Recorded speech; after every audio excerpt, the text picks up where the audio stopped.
Batfleck and make the Batfleck movie, and why, I think that Batfleck, that movie needs to be seen. Uh, and then my phone ran out of juice, and so the phone cut off. So I'm just coming back here to continue very quickly this little stream before I go and do some other things I have to do today. I was in the middle of doing a whole bunch of stuff, and so I'm just gonna just say this little piece and then get out of there. So, with respect to Ben Affleck, man, we really appreciate you as Batman. Yeah, your Batman has been in some questionable films because of studio interference, but you know the films have been done right, so that the right thing has happened, and we look forward to Zack Snyder finishing Justice League Part 2 and 3, in which the studio does not interfere with that, so that we can see what you have in store for us. Because I can't wait to see this Batman, interfacing with Deathstroke in Justice League 2, interfacing with Joker in Justice League 2, and, Superman turning bad, and just the whole storyline that has to happen, Flash running back in time, all of that. So even the build up to how that even happened, how Lex Luthor was able to, get information to Darkseid, etc., etc. So I can't wait for that. And of course, Justice League 3. So, just guys, just understand it's going to happen. I think it's going to happen. I think in 2023, by the end of 20, maybe before the end of 2023, we're going to get the heads up that Justice League Part 2 and 3 are greenlit. I just don't see how uh,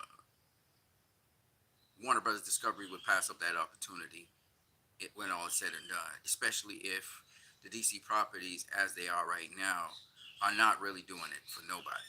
Um, they were starting.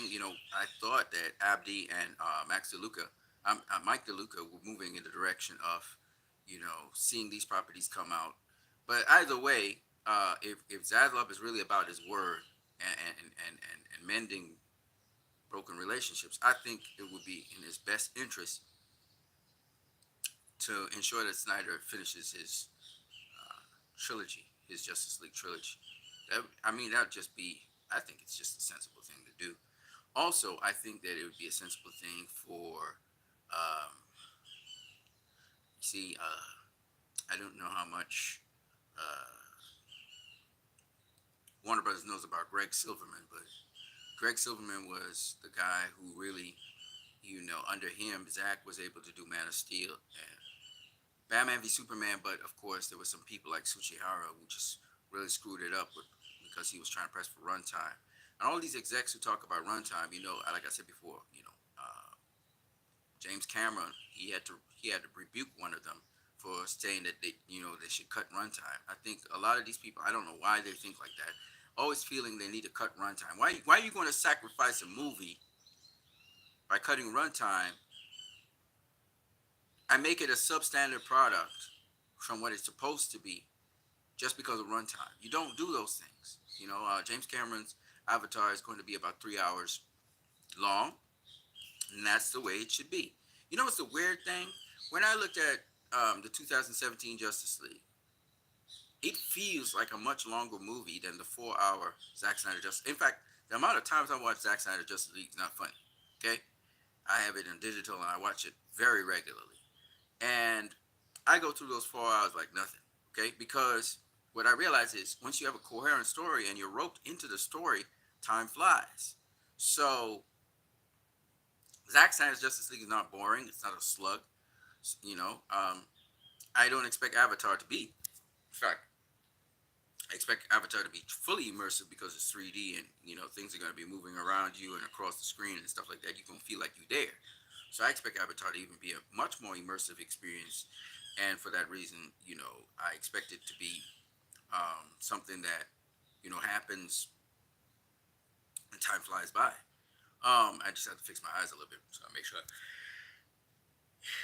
I see everything on the screen. But the point I'm making is that these movies are great not because of runtime. And for those people who think, oh, we need to see, we need to have multiple trips to the cinema. Ain't nobody gonna go multiple trips to your cinema if what you're putting out there is substandard stuff. Ain't nobody going to watch it. So if it's 3 hours long, let it be 3 hours long. If it's 4 hours long, let it be 4 hours long. You know what I'm saying? Let the movie tell its story, because the more engrossed people are, the time's just gonna fly, and people are gonna come back and see it. It's gonna have the rewatchability. This is what these people just don't get. These executives, they never understand simple things. You would think they would understand, but it's because their mind and hearts are not really into the movies. They see it as a product, and they just think of things very stupidly. They don't think of it as art. And if they were to think of it as art, I think then they would get why people want rewatchability. So movies are very rewatchable, and that rewatchability factor is what will cause the box office to double or triple what it would have usually been. Anywho's man, I wanted to talk about that. As to us, we just have to keep on, like I said, being consistent. Restore the Snyderverse. Keep on saying it. Keep on posting it all over social media. That's all we need to do. We can go into the details every now and then. Of course, showcase what Zack Snyder has done. Not only Zack Snyder, but also what David Ayer has done that hasn't come out yet. What the concept arts and stuff for Ben Affleck's Batman movie. We keep hammering that over and over and over, because that's all to the Restore the Snyderverse. The Restore the Snyderverse is Zack Snyder finishing his Justice League trilogy. David Ayer getting his movie out there, because the first Justice League movie going into theaters as well. And then Ben Affleck making his Batman movie. That's it. That's it. That's all to it. That's what Restore the Snyderverse is about. And if it so happens people want to pursue the line with Zack Snyder's thing and build up some offshoot movies off of that, or whatever they want to do, that's up to them. But Restore the Snyderverse, that's all it is. It's about Zack finishing his movies, David Ayer having his vision seen on the screen in theaters, Zack's movie and his other movie seeing theaters. We're not talking about HBO Max. None of these movies deserve an HBO Max. They're movies, and they're to be seen in cinema. I'm gonna catch you guys later, though. I am Christ, I am disciple. I got some other things to do. I got some other errands to run. So let me go finish what I gotta finish, and then I will get back to you guys maybe sometime tomorrow, maybe later on this week. Remember, you guys can donate to my channel via PayPal. I'm gonna catch you guys later. I'm Christ, I am disciple. Peace and